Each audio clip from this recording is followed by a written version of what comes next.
coming to you live here from Light's hometown over in Canadian Tejas. We are, of course, here today with day number 1 of the DreamHack Masters Valencia NA regional group stage. I'm, of course, your Yakuzaku of the Zaku, and with me today is el as de la fuerza area que es compañero de ala de chess. Light _ VIP. How we doing, Light? What's up, Yaku? Oh my god, it's been so long since we've been on our own goddamn channel. Really? Oh god, it feels good to be back home where we belong. Oh god, we've been away for far too long. As we have been handling the B stream over at ESL_SC2B, but we have handed it off to another pair of streamers. I believe the Alpha X boys are covering that at the moment. But today, as you said, is a momentous occasion, the first day of NA. It really is. It's hard to believe that we're only starting now. I mean, we're about a week into the regionals at this point, but yeah, that's just kind of how it's been structured for the past couple of years.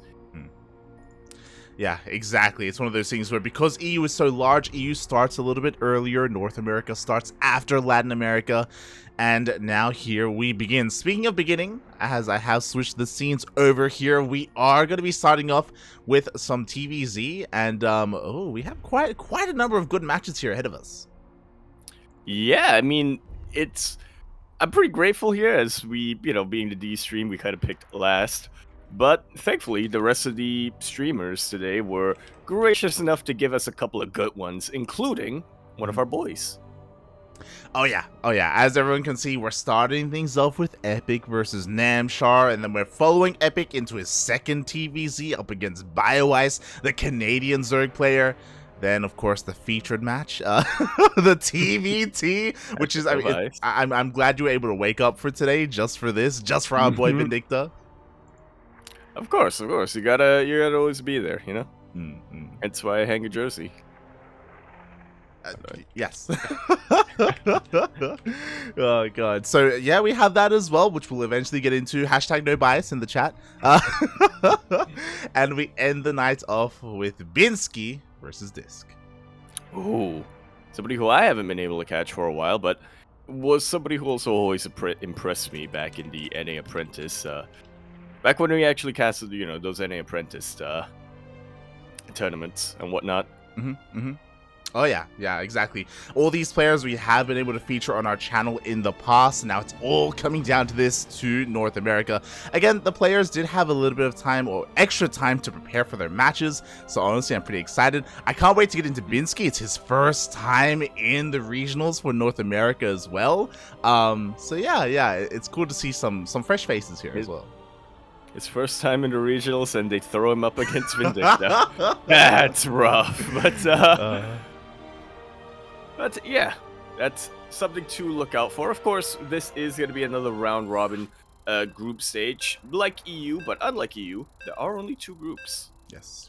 Group A and Group B. Exclamation mark B in the chat if you guys want to have a look at the entire groups yourselves. Again, it's the first day, so it's still hard to tell who's going to be able to make it out of the groups, especially because we've even had some upsets. We didn't have players like Neeb or Scarlet or Estrella on our stream today. But again, like a couple of days ago, Clem got taken out by Shadown. Raynor got taken down as well by Soul Spirit. Like, these things can happen. I'm so glad that was the... Yeah, I'm so glad I was there to witness that. And yeah, it's kind of round robin is a little bit more conducive to that, I suppose, just because the players do have to prepare against a larger amount of opponents coming up at them. So every now and then, somebody who they kind of don't have their eyes on is the guy who ends up taking them out. But we'll see if that's going to be the case here as we load into Curious Minds. We're in the bottom right-hand corner of the map, fighting all the way in the bottom right-hand corner of the map. We have a red Terran player coming out from the land of America. He is, of course, going to be representing Storm Gaming. He is cool. He is epic. And spawning in the top left-hand corner of Curious Minds LE, we have the Swedish Zerg player residing in the land of Canada, also representing Storm Gaming. It is Namshar.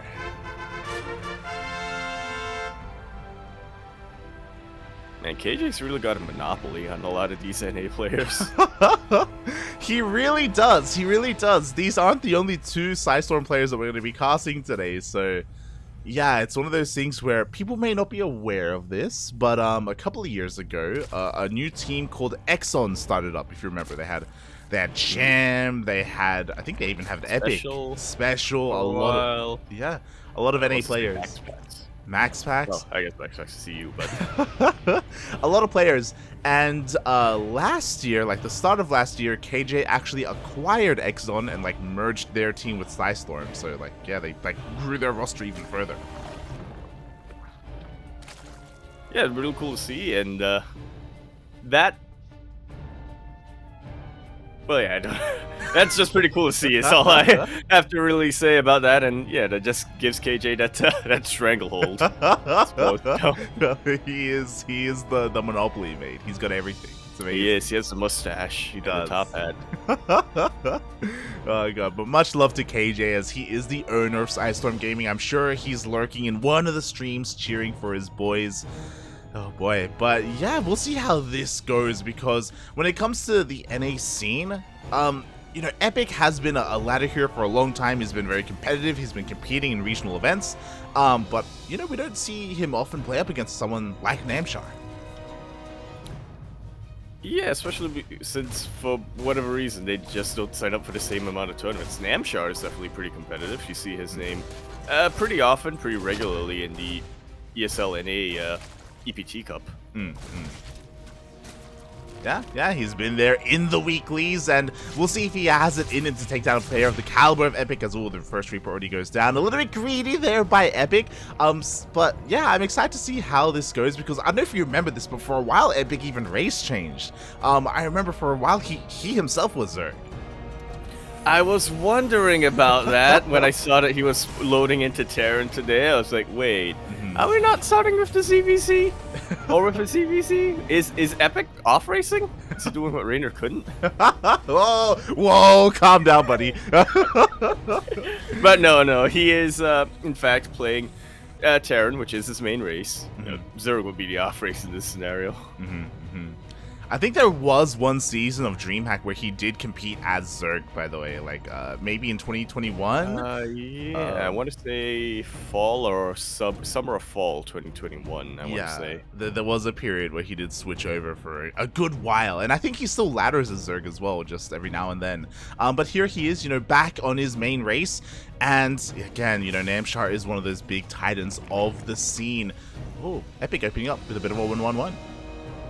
Yeah, I'm liking this a lot coming out from him. Banshees with Cloak coming out as well. And as always, whenever I see Banshees in a build like this, like, my eye is keeping out for the armory. Exactly, like how committed is this aggression going to be here? Pretty interesting that Epic would open up like this. It makes sense. We've talked about this before, but Banshee openers are ideal, especially if you believe that your opponent is going to be going Roaches, and Curious Minds is a pretty popular map for Roach pushes. And the rushes is just so short. Even if you don't clear up the debris in the middle of the map, you can still make it across the map incredibly quickly. This is probably the last map in the current pool where you want to take a third base in the triangular location. Oh yeah, man, a lot of people are happy that we're getting rid of this map. Like, I'm one of them. True. Oh god, as you know, there are rumors that a new map pool is on the horizon. Meanwhile, the Hellions, they dive on in, but ooh, they don't really commit, don't get a single worker. And the Queens are here to intercept them, and that's going to act as more than enough of a deterrent for these Hellions to dive on top of drones. You know, best case scenario for Epic, he takes out the drones, but he still gives up his map control. Yeah, exactly. So it's very tempting to just YOLO win with all your Hellions, but it's in the end, it's not really worth losing all of them. So it's great that he still has the threat of Hellions out here. Even later on, like if he saves them into the mid game, you can even get an armory and like make use of Hellbats. And you're gonna get an armory eventually, just for a 2-2. So yeah, it's there's definitely a lot of value to be had keeping these Hellions alive. Oh yeah, definitely. Meanwhile, we did see that Namshar was able to scout with his Overlord earlier. He confirmed that it was a 1-1-1, so he already got his spores ready. The first Banshee hasn't done anything, but now we have two. And this is where you start to one-shot. You always got to think of Banshees as the oracles for Terran. Well, they don't quite have Stasis Ward, but they do a lot of damage. Oh yeah, exactly. As they already get 3 of these workers, both Banshees are still alive as well as they're sharking and going all the way. Oh, potentially into the main base, but no, they turn around. Oh god! Cloak has finished up or has been depleted for one of these Banshees, and there is no Overseer regardless. Great target firing coming up from Namshar. Able to take out the weakened one. And one Banshee on its own, especially without Cloak, not really going to do too much at this stage of the game, but we'll see. Maybe if Epic is able to distract Namshar a little with these Hellions. Oh yeah. We'll see what they can get done. I think what I will say is that I'm really impressed here by Namshar. Oh my god, he's trying to encroach. He's trying to get all the Hellions that he will. Yeah, that's a pretty good use of the choke point, but at this point there are just way too many Lings. He gets a pulse around, and that's going to be the end of the Hellion and Banshee harass, but Epic has moved on to his next phase, which is double medevac drop. Yeah, the Hellions were so close to living into the main game. Also, Corral was the word that I was going for. Corral, yes. Aye. Shepherd. Bird. Look, it's early here, okay? It's 6 a.m., people. It's 6 a.m. But here we go. We have a double jump towards the southern side of the map. He will clear up a lot of this creep, but the Queens are here to respread it immediately. Yeah, not the biggest of deals here from Namshar, but of course if Epic keeps hammering down this point, it's going to be a much easier position for him to fight later on. Oh yeah, definitely. And I think what I love about Namshar here, especially because he's an older school player, he's been around for a long time, especially competing in EU back when that is where he resided. He's not going into lurkers, he's not messing with that at all, you know, with like the new meta of ZvT. Nah, mate, Ling main, Muta. Yes! A very, very active and honestly a very micro-intensive unit composition, but that's what makes it so exciting as a viewer, IMO. Oh yeah, it can get real explosive real quick. What's important is that Epic hasn't seen this so far, so he's unaware of the real tech. It could be Ling Bane straight to Ultras for all he knows. He was able to confirm that a couple extra gases have been taken, so maybe he can kind of piece this together, but for the time being, he is still out here active on the map. Yeah, it's a little bit trickier dealing with Lingbane mutas when you're going Marine tank. Mostly because tanks don't shoot up, but also it messes with the ratio. But also it messes with the ratio of Marines you typically get. It really does, right? Especially when you realize that mutas are on the way, you need to, or I don't know if you need to, but again, switching into Widow Mines is going to do you so well in the long run. Meanwhile, the Ling Bane already almost like deciding to go for the third base. Like again, this is the thing about Curious Minds. It's so small. Like Creep is already more than halfway across the map. Oh yeah, it's right outside the door of Epic right now. Look at that one supply depot. Oh god. Don't creep on me. Yeah, and like Epic can't really do anything about this right now. Like he's here clearing up creep towards the south, and he's working towards this massive push towards the fourth base. We'll see how it goes for him. Yeah, I'm definitely liking the spread of tanks that he's got. I'm loving how he's utilizing his medevacs just to get these little pockets here and there covered. But that prompts a counterattack coming out from Namshar. Everything is collapsing on top of this third base. Nice pickoffs on the Banelings, but there are so many Lings, and the mutas are still raining from the skies. Jesus Christ. Namshar, he cleans up the entire mineral line. 25 SCVs go down. Meanwhile, Epic is still struggling to lay siege upon this fourth base, and Namshar just evacuates. He just pulls all the boys. Yeah, I was gonna say, I wonder if it's worth it now for Epic to just go all in, losing that much at this point, but I'm not even convinced he's gonna have enough. Great connections from these Banelings. A lot of Lings do go down, but I'm looking at Namshar's income right now, Light, and yeah, those Lings are definitely easily replaced for him. Yeah, the longer this goes on, the better it is for Namshar. As you were saying, Epic essentially is all in at this point. The Banelings will connect with those Marines, and the mutas are gonna make short work of every single tank. There's a little pocket of bio left. There are a couple of tanks left as well. Liberators coming out to help too, but if we look at the production tab, 24 more Banelings are on the way to meet this. 14 Lings. Sure, Namshar loses that base. He just takes another one towards the north. Yeah.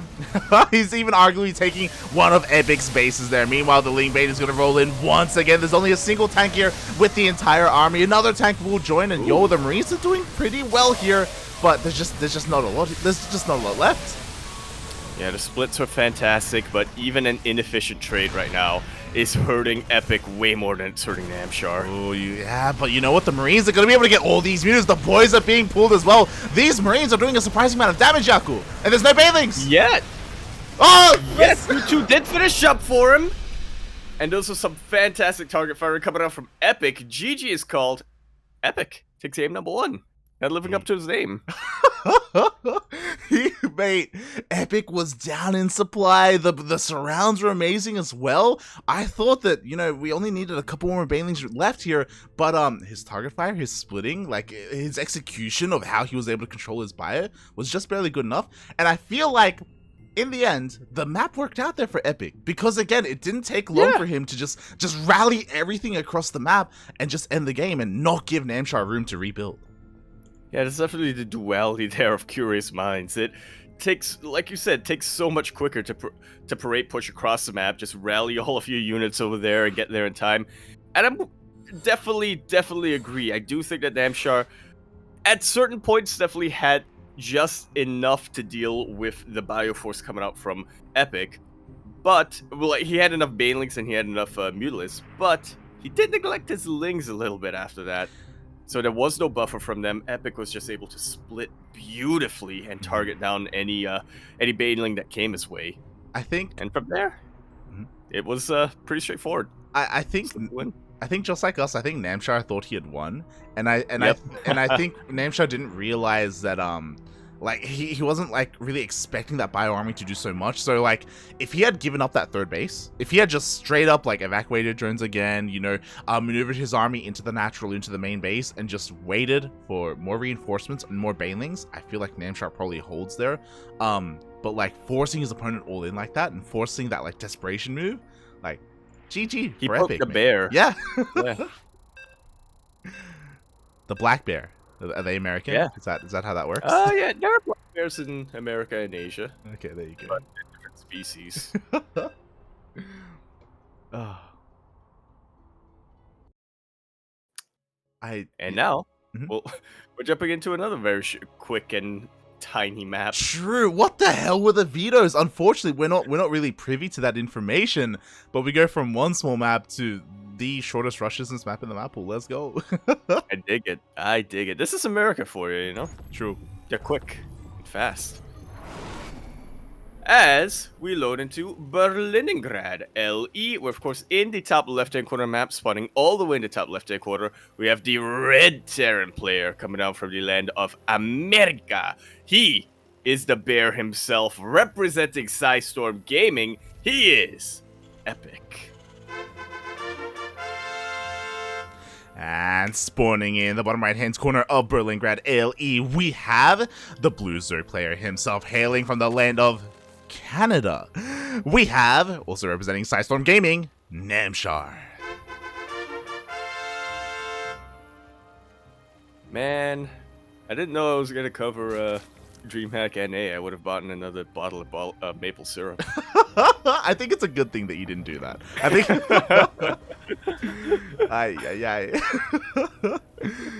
For those wondering, there was a season of NA Apprentice that we casted. I think it may have been Contender, actually. I can't remember if it was NA proper. Yeah, sometime back in 2020. Yeah, I think it was NA Apprentice. And what happened was that both in NA Apprentice and in Contender, the finalists were Canadian. And we're like, mate... like the overlords are very clear here. Like Canada is dominant, and Yaku, he just took a swig of his bottle of maple syrup. Yeah, gotta show your loyalty, man. Oh god. But yeah, we'll see how it goes here. As you were saying before, I'm honestly a little bit surprised by the veto process, but I'm happy as well. You know, I've had enough standard games in DreamHack EU. Yeah, definitely.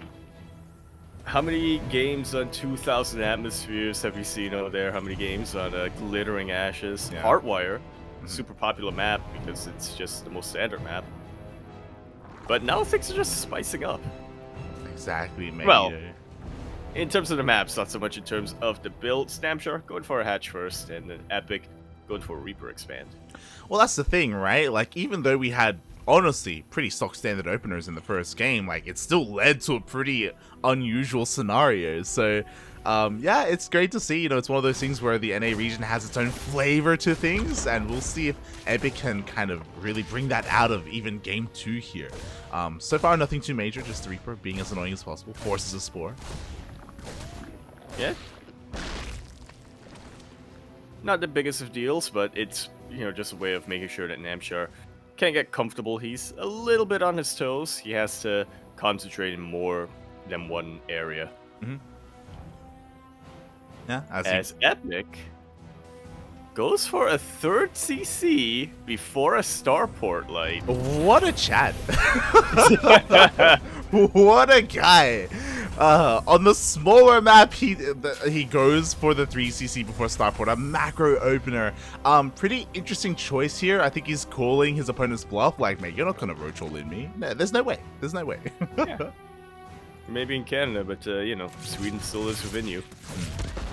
Exactly, mate. Exactly. You are a honorable Zerg player. You will leave me alone, and I will get away with this. And getting away with it, he is. The right call to make IMO for Epic. Being very, very active with his Hellions as well. Not necessarily pulling them up. He's, again, just making sure that he can continue to force some kind of a reaction out of Namshar before he fully commits to trying to deal damage. Mm-hmm. Yeah, now our eyes are a little bit more on Namshar. Like, does he do more of the same this game? Will he go Lingbane into Mutas? Which, again, I don't think was a bad choice. Like, that's the weird thing about last game, is I don't really think we can, as viewers and casters, I don't think we can fault him too much about that play. Like, up until, like, the last moments of the game, like, he was doing so well for himself with his engagements, with his counterattacks. It's just really unfortunate that, like, at that last moment, that was the most critical one. Yeah. What's the phrase like? When you do everything right and then at the very last minute you do it wrong? I'm sure there's a German word for it or something. It's called pulling a Yaku, mate. It's called. I appreciate that you think I do everything right until the last moment. Up until you get up to 40 SCVs, mate. That's where things start to go wrong. Oh god.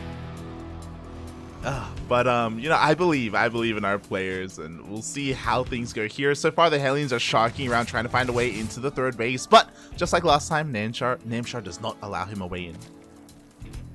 Yeah, plenty of queens here, and even more lings as well. Send a duality of Leningrad, I suppose. Defender's advantage still does apply. A lot of these lings getting a little fried, but thankfully Namshar does pull away at the end. Exactly, the Hellions trying to keep the attention of these queens here at the third base location. Viking as well being a little bit annoying and keeping attention of Namshar here towards the south as the Liberator comes into the natural base. You'll love to see it. All the drones do evacuate, so this is just a little bit of lost mining time, but that Liberator is repositioning. Great micro on the Reaper. Going to be able to take out one queen with the Hellion harass. Not something you see every day. Yeah, at the same time, Liberator resieges into the main base. Hasn't gotten any number of kills at all, but has forced some lost mining time. Again, is testing the limitations of Namshar's kind of attention span here. And finally, a couple of drones go down. Yeah, 3 of them. It's pretty decent damage right at the end there, and you got to factor in that queen as well earlier on. Yeah, it's one of those things where if Namshar wasn't busy trying to defend against the Liberators, then that probably wouldn't have happened. Meanwhile, oh my god, once again, the Lings, they corner the Hellions! Yeah, a couple of them do slip out of the surround, but you never want to be engaging Lings with speed on creep. Honestly, Epic's positioning is about as good as it could possibly be in this scenario. That's a lot of dead Lings. Yeah, despite being cornered, he kind of traded as best he could with what he had. So that was, again, a very nice, efficient trade there by Epic. Unfortunately, though, he does end up losing all his Hellions. Yeah, but an argument has to be made that the Hellions have already served their purpose. They've played up some creep. They've shaved off the Ling count and got a queen as well. Now is the age of Marine Tank when we get into this phase of the game. Oh yeah, once again, Marine Tank is the name of the game here for Epic. Meanwhile, he does rock up here at this fourth base, does force a cancel. Nicely done, whatever he can do to really slow down the economy, and this is not his dedicated push quite yet. He's still working on his upgrades, still waiting for combat shields and a couple more tanks before he pushes in with everything. Yeah, exactly. Still macroing on up at home, making sure he's in position for any kind of run by, which again is the scariest thing about Berlingrad, making sure you have enough here at home. Meanwhile, the target fire is on point! Yeah, they'll take out just a couple of Banelings towards the end there. I want to point out that the only Marines that went down were Marines that were unable to get into the medevac. Because the medevacs were full. Oh my god, yeah. So again, really nice play there by Epic, and here we go. It's time to push out across the map. We have 3 tanks in total. Not bad for a push, but has to be careful because that creep spread is insane. Yeah, and this is definitely a little bit of a risk coming out from Epic. He has stopped SCV production entirely, and that's working out for him right now. He has a much larger army before Namshar can really finish up his full unit composition. He's still waiting on that Spire. But if this goes wrong even once, Namshar will have a really good avenue of counterattacking. Yeah, I'm getting a little bit of deja vu, but this time the run by doesn't have any Banelings, so Epic does save every single one of his SCVs. Nice kind of crisis management there by Epic, and now he's focused here across the map. Yeah, real nice pre-split once again, but you know, I'm still a little bit worried about the tank count right now. Like, a couple of tanks are coming in to reinforce, but will they be able to siege up in time? That's the thing, they're on the way, but they're not here quite yet. Namshar is getting ready for a mass round though. He's going in! Oh, but the Lynx are a little bit too quick. They do get taken out by the Marines, and now the Banelings have no buffer on top of them. Most of the Lynx get taken out, and look at that. The Marines just pop the Banelings because they had nothing to worry about. Epic just gonna stim on forward and potentially win. 60 more Banelings are on the way, and this is still him engaging in creep. Mate, you said it, I agree, mate. He's gonna stim and win. Boy, let's go. The Banelings just barely finished morphing in. How good are the splits, puppy? How good are the splits? Just good enough, it seems, for Epic to keep on going. We're at 77 army supply against 24. It's really difficult to see a way for Namshar to stop all of this momentum. Wow, game 1 was so much closer, but here in game 2, Epic, he was able to defend his third base. He executes his timing. He finishes droning up or making workers at 61, and GG gets called. Epic gonna take that series 2-0 after sort of realizing, okay, you know what I should do? I should just kill him. Game number 1, you know, he tried to macro up. He tried to play it a little bit slow. He won off the back of a all-in counterattack. Game number 2, reinforcing the brain. And it's like, all right, I'm just gonna kill him. I'll just kill him. Just kill him. Forehead. Let's go. GG, well played. What I will say, and you pointed out as it was happening, it was really cool to see Namshar go for that master round.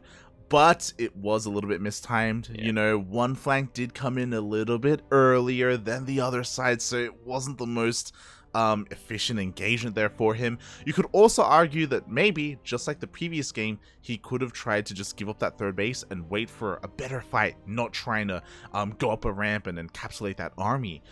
But it's kind of difficult because at the same time, his fourth base was like delayed earlier, if you remember. Like the creep wasn't as good as it otherwise could have been. The run by didn't do anything as well, so like he was in a rough position. Yeah, it definitely was. At that point, I'm just kind of wondering right now, you know, would it have made that much of a difference if the Lings weren't, you know, didn't shoot out so quickly? The War of the Banelings, maybe, but yeah, I still think that Epic had a massive army regardless.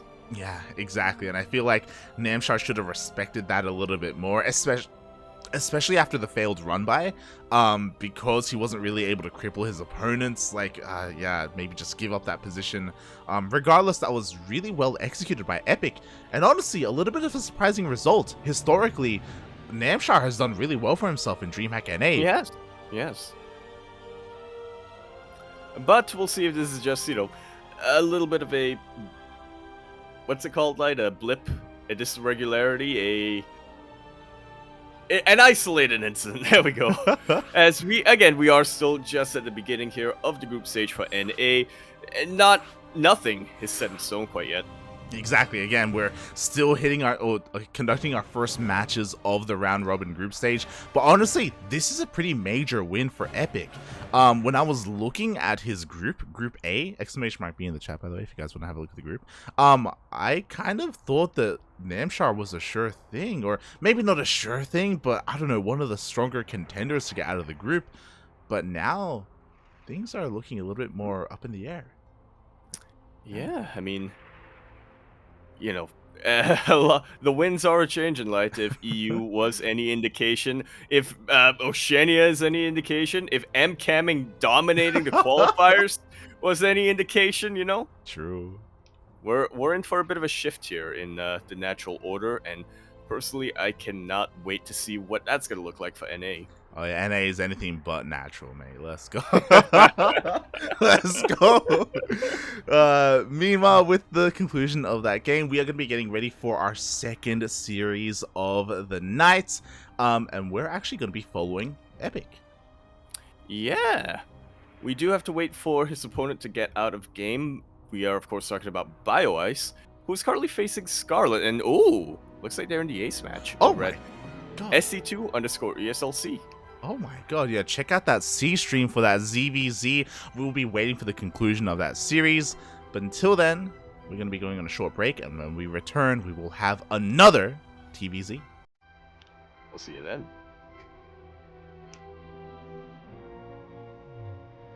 Oh, no, wait.